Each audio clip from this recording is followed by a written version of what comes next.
It was Christmas time in the college town of Normal, Illinois. Many students had already left by December 22nd, 1975, gone home on break to celebrate the holiday season with their family. During their time off, they may have caught a screening of Black Christmas, a 1974 slasher film that was still doing some screenings in December of 1975. The film focused on a group of young women in a sorority being stalked and murdered by an unknown killer. Out in the real world, though, a horrific crime in the same vein would be committed. 21-year-old Carol Rofstad had stayed behind in Normal to work some extra shifts at her job to earn a little extra cash for Christmas presents. Unfortunately, she would fall victim to a brutal attack just steps outside of her Delta Zeta Sorority house. An attack that lacked any apparent sign of motive or reason, that would leave a family who, rather than celebrate, would have to spend their holiday in mourning. This is Midwest Mystery Files, Episode 23, The Vicious Murder of Carol Rofstad. Hello everyone, and welcome to Midwest Mystery Files. I'm your host, Jeremiah, with just a few quick things before we start. Midwest Mystery Files is a true crime podcast focused on missing and murdered cases within the Midwestern region of the United States. I can be found on all major podcast platforms, as well as on YouTube with delayed episodes. Social media and contact information will be listed at the end of the episode. If you wish to support the podcast and help fund article and record searches, as well as get early access to episodes, bonus episodes, and voting rights, I encourage you to check out my Patreon at www.patreon.com/MidwestMysteryFiles. If you're not looking for perks, but want to help me out just one time, I am on Venmo at MidwestPod. I am currently sitting at 2 patrons, so I would like to thank Laura and Teresa for their help. Now, on to today's case. Carol Ann Rofstad was born on March 10th, 1954, to Robert and Lillian Rofstad. I couldn't find much on her early life, but as far as I can tell, she was born and raised in Elk Grove Village, just 20 miles north of Chicago, where she attended school. She had one brother, Robert Jr., and one sister, Laura. Her father, Robert Sr., was the owner of the Accurate Carpet Measuring Company of Chicago. Upon graduating high school, Carol would make the journey 132 miles south to Normal, Illinois, where she attended Illinois State University and majored in psychology. During her time at ISU, she would join the Delta Zeta Sorority and would eventually move into the sorority house located at 602 South Fell Street in Normal. I couldn't find much else about her time at the college, but articles from the time describe Carol as being an easygoing, well-liked, private person. In July of 1974, Carol would have a traumatic encounter when, in the early hours of July 16th, Carol would awaken to find an intruder in her room. After a brief struggle, which resulted in Carol having a broken nose, the intruder fled after Carol managed to scream to alert the other women in the house. Police would later find that the intruder had cut the phone line before forcing entry through the back door of the Delta Zeta house before heading to Carol's room. It was unclear if Carol was the intended target or if that was the first room the intruder tried. To this day, he has yet to be identified. Following the traumatic experience, Carol would return to her normal routine, entering her junior year and, by all accounts, living the life of a normal college student. In the fall of 1975, Carol would begin her senior year, most likely with the big ambition and goals for the years that would follow her graduation from Illinois State University. Soon, though, December would come and classes would let out for Christmas break, with the majority of students returning home to celebrate the holidays with friends and family. On Monday, December 22nd, 1975, Carol was still in Normal, with plans to head back to Elk Grove in the following days. She had stayed behind to work extra shifts at her job at Hex, a women's apparel store, in order to earn some extra money for Christmas gifts. According to the Illinois State Vedette, the store manager would tell police that Carol left the store located at 104 North Street with a female friend at 8:30 p.m. and headed to the Welcome Inn Cellar bar next door. The friend would later tell police that her and Carol were only in the bar to look for some friends and left after only a few minutes. At this point, her and Carol parted ways, and Carol headed back to the Delta Zeta Sorority house on foot, what would have been a 5 to 10 minute walk. The next day, December 23rd, a passerby was walking past the Delta Zeta house at approximately 12 p.m. when they heard soft moans coming from the side yard of the house.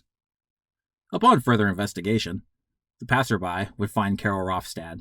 She was unconscious and had been severely beaten. Emergency services would arrive on the scene, and Carol was taken to the Brokaw Hospital in Normal before being transferred to St. Francis Hospital in Peoria, Illinois. Once at St. Francis, doctors would do all they could to save Carol, including emergency brain surgery. However, despite proving to be one extremely tough lady, by initially surviving the brutal attacks she faced, Carol Ann Rofstad would pass away at 4:40 p.m. on December 24th, 1975. In the wake of Carol's tragic death, Normal police would waste little time at attempting to bring Carol's killer to justice. But unfortunately, they were stuck with more questions than answers. The coroner's jury would conclude Carol's cause of death as being a skull fracture and brain injuries sustained from 2 to 4 blows above the right ear by a blunt instrument. Carol was found disrobed from the waist down, but it was never fully determined if sexual assault occurred. Carol's purse was found at the scene with money as well as Carol's keys and an 18-inch piece of railroad tie with blood on it. This would become the assumed murder weapon. 2 women who had been in the sorority house until 11:30 a.m. on December 23rd would report that they heard nothing out of the ordinary outside the house. On January 5th of 1976, it would be revealed by investigators that one witness had come forward on the day of Carol's death, December 24th, 1975, to state that he had seen Carol Rofstad on the evening of December 22nd in the company of 2 men. The witness would report that on December 22nd, between 10 and 10:15 p.m., he was passing the Delta Zeta house, presumably on foot, as he stated to be 20 to 30 feet away, but it has never been specified, when he saw Carol Rofstad outside the house with 2 men. The witness would state that one man, who was closest to Carol, was holding what appeared to him to be a club, and Carol appeared to be standing under her own power, but was hunched over. The witness would tell investigators that he did not report the incident at the time, as he simply assumed that it was a couple of college kids messing around, and not anything of concern. I personally think it's odd to make that assumption given you have 2 men, one of which is armed, and you have a young woman hunched over, but I digress. The witness would only be able to get a thorough look at the man holding the weapon, and on January 10th, 1976, a composite sketch would be released. The man was described as being a white male, 6 foot to 6 foot 3 inches tall, 200 to 225 pounds, with a mustache and short, full beard. The man looked to be between 18 and 25 years old and was wearing a knee-length coat and a dark knit stocking cap. The club he was seen holding is assumed by investigators to be the piece of bloody railroad tie found at the scene. No sketch was ever made of the second man, but the Illinois State Police have him listed as a white male, standing 5'4", at 180 pounds, with white hair and an age range of 18 to 35. Investigators also noted that the witness did see a car parked at the scene. The street was a no parking zone, so it was strongly believed that the vehicle belonged to the assailants. The description of the vehicle was dispersed to police, but not to the public. The make and model was quite common, and investigators were concerned too many calls would be made on vehicle sightings, and it would ultimately hinder the investigation. To coincide with the release of the sketch, fraternities at Illinois State would raise money to contribute to a reward fund to be paid out to anyone who provided information that led to the arrest and conviction of the culprit. In a March 1976 article from the Vedette, Normal police detective Dave Norton would state that the sketch had brought in about 35 suspects that would be investigated, but so far no solid leads had been found. Norton would go on to state the investigation was also being hindered by other factors, such as no clear-cut motive, and the fact that there was an approximate 90-minute window where Carol's whereabouts are unknown. Carol left her friend around 8:35, which would have put her getting back home at around 8:45. However, The other two girls who were still staying at the sorority would note that they had not heard Carol come home. She wasn't seen by anyone until the time between 10 and 10:15 p.m., when the witness saw Carol with the two men. Police theorized that wherever Carol was, seeing that her keys were found outside, she was most likely returning to the Delta Zeta house when she was met by the killer, with normal police detective sergeant Dan Sadler telling the vidette, quote, "She probably had the keys in her hand, ready to unlock the door, when she was grabbed." Sadler then theorized that she ran to the side of the house in an attempt to escape, dropping her keys along the way. It's also noted that the positioning of the car, which we're never told the exact position, indicated that Carol could have possibly been in the car with her assailants before the attack, and there was a chance that she knew them and had spent the unaccounted time with them. Sadler stressed that any information that could fill the time gap could possibly be enough to help move the case along. It was stated, too, that the time between being seen around 10 p.m. and being found at noon the next day wasn't fully accounted for. While the state of Carol's skin indicated she had most likely been in the cold temps, which did get down to 21 degrees Fahrenheit, for about 14 hours, cops who drove through the alley behind the sorority house about 7 to 8 times that night never saw any sign of Carol, although it was noted that there were bushes that could have blocked their view, which had since been removed. Given what we know so far, I imagine she was most likely there the whole time, but for the sake of thoroughness, I did want to touch on the fact that she might not have been there, since it was something investigators noted. In the case of motive, Detective Norton would state that while robbery may have been a motive, it seemed unlikely, as Carol's purse did still have money in it. Although he did note Carol may have had something else on her, such as jewelry, that may have been the target. Sexual assault was also a possible motive, but was considered unlikely as well. While Carol was found disrobed from the waist down, it was also December, and temperatures were down to around 21 degrees that night. Detectives also cited that while not always the case, statistically, rape and sexual assault is an act generally committed by one individual. Norton did note that there was evidence that he could not release that discounted the rape theory as well, and theorized that Carol may have been disrobed to distract officers from the real reason that Carol was attacked. Detective Norton would also state that the attack on Carol in her bedroom in July of 1974 had been relooked at, but no solid links between that attack and Carol's attack in December 22nd had been made. He would close out the motives, stating that the attack could have possibly been out of panic, such as a robbery that Carol interrupted, or if the two men were in some sort of drug-addled state. Essentially, any situation where murder wasn't ever in consideration, but unforeseen circumstances led to the fatal attack. Not much movement would happen in the public eye for over a year, until in June of 1977, when it was revealed that a man who was being detained in the Macon County Jail had confessed to murdering Carol Rofstad. According to the Vidette and the Bloomington Pantagraph, in May of that year, 39-year-old David Whitner was arrested in Decatur, Illinois after a failed purse snatching incident where he attempted to steal a purse from a 74-year-old woman. Whitmer, who was dismissed from a mental health facility the day before the purse snatching and had a 25-year history of mental illness, told investigators in early June that he had attempted to steal Carol Rofstad's purse on the evening of December 22, 1975. He stated that when she resisted, he became enraged and struck Carol with a nearby board. He was then spooked off by a passing car, which was why Carol's purse and money was still on her when she was found. Investigators would spend 3 weeks investigating if it was plausible that Whitner could have been the culprit. Upon finding that he was a resident of Bloomington, which sits right next to Normal, and that he hadn't been in any sort of facility at the time of the murder, officials, or more specifically, McLean County State's Attorney Ron Dozer, charged Whitmer with Carol's murder.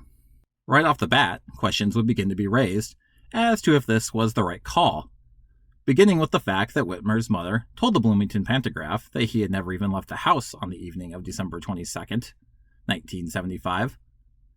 Whitmer also apparently bore absolutely no resemblance to the man the witness had seen that night Carol was attacked.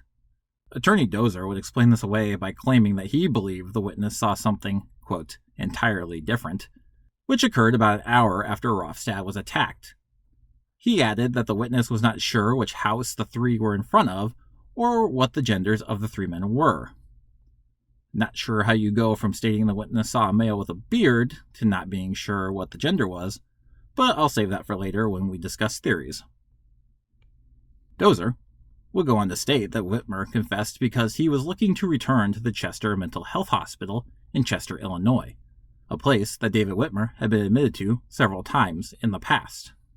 This would be corroborated by Whitmer's mother, who told the Pantagraph that it was the only reason David had confessed. She even alleged that he had told her himself he hadn't committed the murder and just wanted to be admitted to the hospital. She would then accuse Dozer of badgering her son, most likely to ensure he didn't recant his confession. Dozer would go on to state that he believed Whitmer would be found unfit to stand trial, and added if he did stand trial, he probably wouldn't be convicted on grounds that he was insane at the time of the crime. He also noted that prior to the confession, normal police had centered their investigation on another suspect, but there was never enough evidence to charge him. In light of Whitmer's confession, the investigation of the other suspect would be dropped.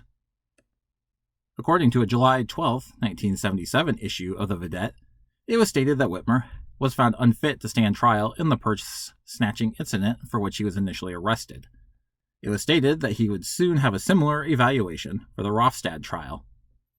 In an August 22nd issue of the Vedette, it would be revealed by Normal Police Detective Sergeant Dan Sadler that the suspect being investigated prior to David Whitmer's confession was a former Illinois State student.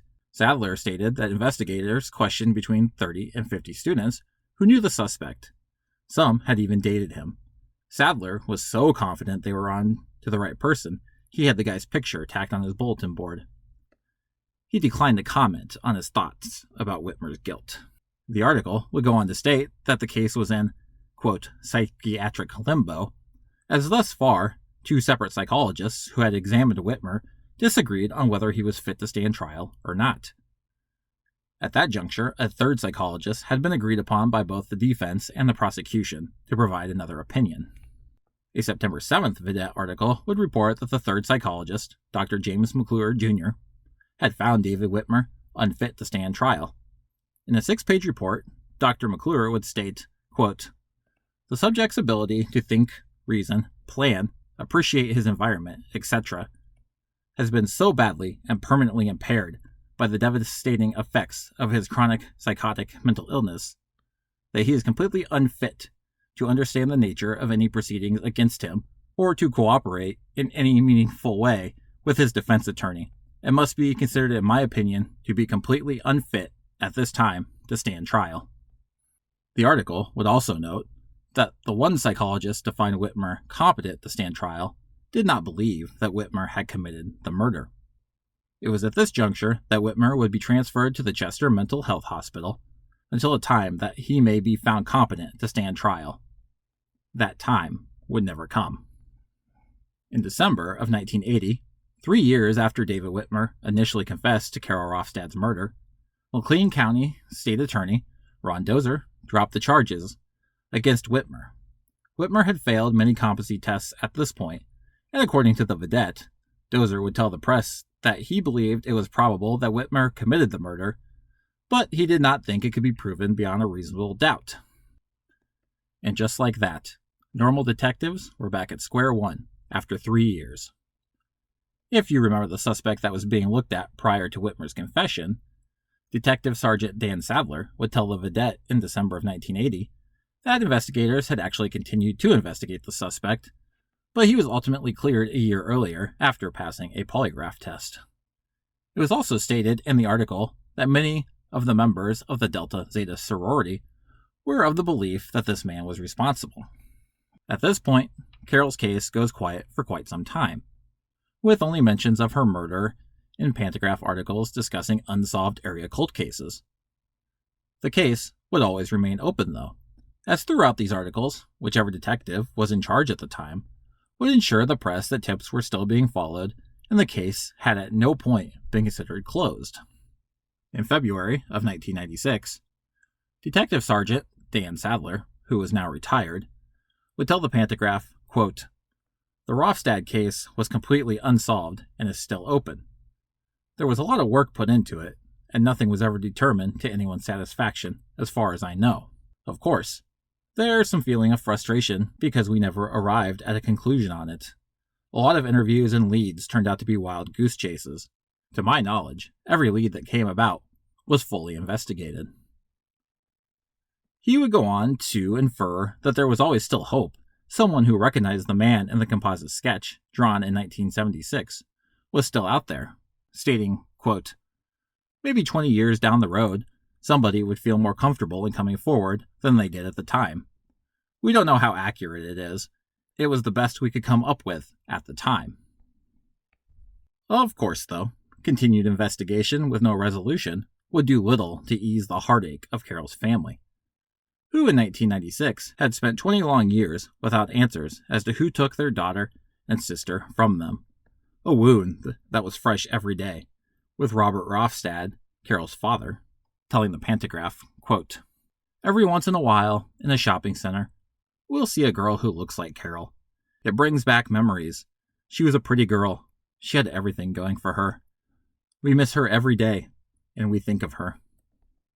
This article, as well as a series of other articles ran in 1996, would garner a small amount of movement. In a November 3, 2000 Pantagraph article, focused on the 25th anniversary of Carol's murder, investigators would state that the 1996 articles did garner a single phone call, and through that call, they were able to uncover enough information to request interviews with 2 suspects. The Pantagraph reported that the first suspect, who police believed may have been the attacker and bore a strong resemblance to the man in the composite sketch, was a suspect early in the investigation, but there was never enough evidence to charge him. Normal Police Lieutenant Tony Daniels would state that the primary suspect now lived in Tennessee, while the man, who may have been the accomplice, still lived in the Normal Bloomington area. He would go on to tell the Pantagraph, quote, "It's a puzzle that is missing a couple of pertinent pieces that we need to connect together. We're looking for someone who overheard the suspect implicate himself, or any physical evidence that would link the suspects to the crime." Lieutenant Daniels would go on to state that he intended to contact the FBI to submit physical evidence to determine if DNA or fingerprints could be lifted off of evidence through techniques that had not existed in the late 70s. In early 2001, Normal Police would send off physical evidence to the FBI crime lab in Washington, D.C. Police Chief Walt Clark would tell the Pantagraph in a September 5, 2001 article that lab technicians were unable to find any DNA evidence, but did find a single legible fingerprint using state-of-the-art technology. Unfortunately, though, the fingerprint did not match anyone in the FBI database, and Chief Clark would concede that police did not have the fingerprints of their 2 main suspects, so the case was ultimately still in limbo.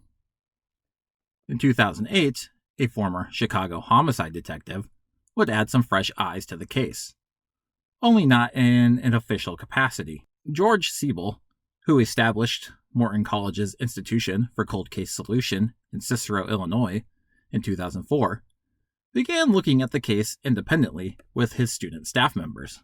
Siebel would tell the Pantagraph in a May 10, 2008 article that he had found the case on the Illinois State Police webpage for unsolved cases. He was also already somewhat familiar with the case, as his Chicago Police Investigative Unit had done some investigation of a suspect in the early years of Carol's case. Siebel would go on to state, quote, "I think the case is eminently solvable, as long as the truth comes out. It doesn't matter who does it. We have a suspect, they have a couple suspects, and hopefully we can find a couple crumbs to send to police." Siebel would state that he and his crew came up with a suspect after speaking with several people who had known Carol Rofstad. He would tell the Pantagraph that the name of one man with a, quote, "rich history of violence toward females" kept coming up. Ultimately, Siebel and his students would conduct over 250 interviews and give the Normal Police over 50 pages of documents. Normal Police would neither confirm or deny if any information had been given to them by Siebel. Since this time, there has been no more major movements or updates with Carol's case. with only the occasional news story focused on unsolved cases being ran to keep Carol's name out there. Between so close yet so far away suspects, a seemingly false confession, and even independent investigation, Carol Rofstad's case unfortunately seems as cold as the night she was brutally attacked.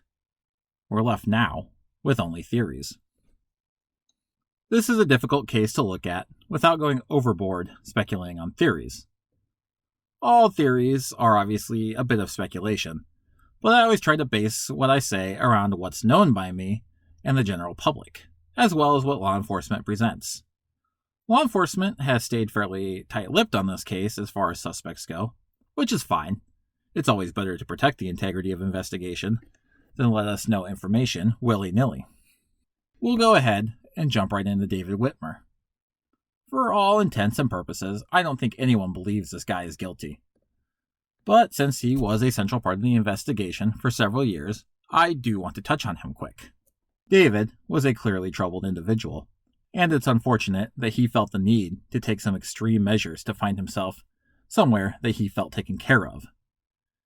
It seemed clear from the start that there wasn't a lot to go on. One could say a mother casting doubt, as his did, is just a mother protecting her son. However, over the years, investigators, including Dan Sadler, who worked the case early on, have expressed doubt in later articles on the case that there was ever a solid reason to charge him.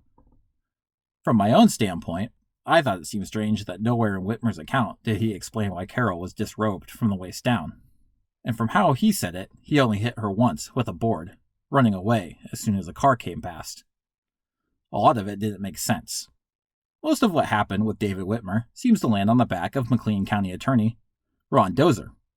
Even he didn't seem fully sure of Whitmer's guilt, and after dropping the charges, seemed to allude that there was always some doubt they could prove guilt beyond a reasonable doubt. He also made claims that the original witness statement was incorrect, a claim only he ever made, and every other investigator has stuck to the original story. I don't want to insult Dozer's character too much, as I never lived in his county, and anything I've read about him seems to allude to him being a well-liked and well-respected in the community.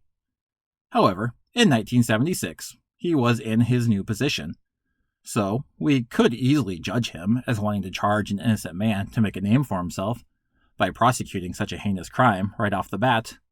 Or he could have easily been a little too sure of himself and possibly made an almost tragic mistake. I'll leave it up to you to draw your own conclusions. Outside of Whitmer, there seems to be one or two suspects that police have looked at over the years, but have never managed to gather concrete evidence on. Investigators admitted there was a man they were looking at prior to Whitmer's investigation, and they continued to look at him until the late 70s, when he was ultimately cleared by a polygraph test. The man was a former Illinois State student, and after talking to 30 to 50 people who knew him, Detective Sadler was completely convinced he was the guy. If this guy, the prime suspect named in 1996, and the man Siebel found are the same person, I wouldn't be overly surprised. Sure, he may have passed a polygraph test, but we all know they're not reliable, and I have to believe any solid detective would throw that right out the window when the same suspect starts coming back up 20 years later. This supposed individual also matched the composite drawing, which, if I'm being honest, I wouldn't put a lot of stock in if it came down to the wire. The witness was about 20 to 30 feet away, and I do find it hard to believe that he got a super solid view of the guy. But if that sketch works coupled with other incriminating evidence, obviously I have to put some stock in it. There has been some speculation on if the murder was committed by the same person who attacked Carol in her bedroom a year and a half earlier. It's a solid thought, and I don't think it can be ruled out completely. This theory may even connect to the suspect or suspects looked at in the 70s and 90s, but ultimately we don't know that. A year and a half seems like a long time for retaliation, but there's always a chance the man saw Carol on the street and remembered her and decided to lash out. There are, of course, questions of time frame and motive. If the witness statement is to be 100% believed, the witness saw Carol being attacked between 10 and 10:15 p.m. That's 75 to 90 minutes after she would have got home if she went straight there after leaving her friend. Police also theorized that since a car was parked there in a no parking zone, There was always a chance that Carol had been with her attackers in the car prior to the incident. It's also anyone's guess where the three could have been, or even just Carol by herself. The question of motive comes into play as well. Robbery has been discounted due to the fact that Carol's purse and money were still present. The question of sexual assault has also been discounted, but also not confirmed medically, seemingly due to the fact that it was cold out and there were two attackers, and not one. According to RAINN, the Rape, Abuse, and Incest National Network, 90% of rape and sexual assaults are committed by one person. So this thought process may hold some water. As far as it was too cold out, that's probably up to debate depending on the attacker. There was also the theory from investigators that the disrobing of her was just a distraction for another crime. Unless someone is arrested, we will never know for sure. Unfortunately, this also isn't the only case I've ever seen from that time frame where signs of sexual assault weren't looked for, despite the victim being found in such a position. So sadly, I'm not completely surprised testing didn't happen. One thing I do want to note, and for the record, I'm not an expert by any means, but a lot of the time, it seems, like when you hear about deaths involving a harsh attack or beating like this, they're usually rage-driven. Not to sound repetitive, but we don't have a lot to go off here. But I don't think it's any stretch that whatever capacity Carol had in involvement with the two men, it very well could have been the murder was never the original goal, but they were angry enough that something set them off, which led to the heinous attack. Railroad tracks are not far from where Carol was attacked, so it's not unlikely that they found the piece of rail tie laying around nearby. There's a lot of questions, but not a lot of answers. One thing is known for sure, though. A young woman who wanted nothing more than to stay behind for a bit before going home so she could buy Christmas presents and bring a little extra holiday cheer to her family, didn't get to go home and celebrate. And 46 Christmases later, we still don't know why. That's 46 Christmases where someone who took a life from this world has gotten to celebrate, all while a dark, sad shadow has loomed over the family of Carol Rofstad, who wonder why someone had to take away one of their greatest gifts from them. Some things have changed since 1975. Fell Street is now Fell Avenue, and the Delta Zeta Sorority house on Fell has been torn down and an apartment building stands in its wake. Those changes, though, will never alter the tragedy that happened there. A daughter, sister, and a friend with a bright future was brutally attacked in that spot. And though she showed her strength by fighting for 2 days, she was ultimately taken from this world, and no amount of change will fill that dark hole. Carol's parents have both since passed away, but Carol still has siblings, friends, and sorority sisters who wish to see justice done. Carol Rofstad's case is one of the oldest unsolved cases in Illinois. Despite that, there's never been much awareness around it outside of the state. We can change that.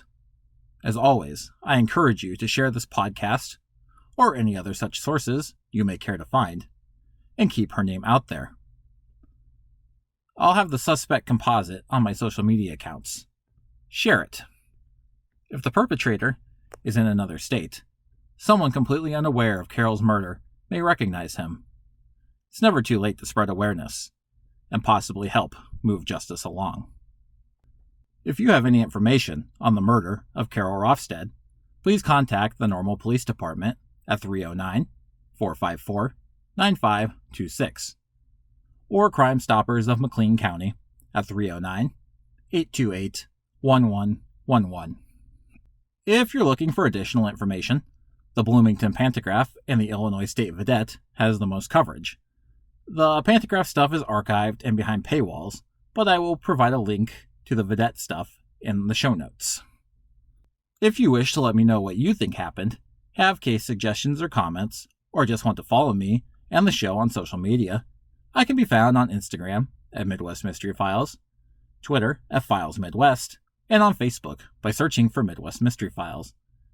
You can also email me at midwestmysteryfilespod@gmail.com. I do also post photos and sometimes links relative to each case on social media, mainly on Facebook and Instagram. Lastly, if you're listening on Apple Podcasts, and now Spotify, please feel free to rate and review the show. This helps make the show more visible in searches, and more importantly, helps bring attention to the cases I cover. Thank you to all who have done so already. Take care, everyone, and I will see you all next time.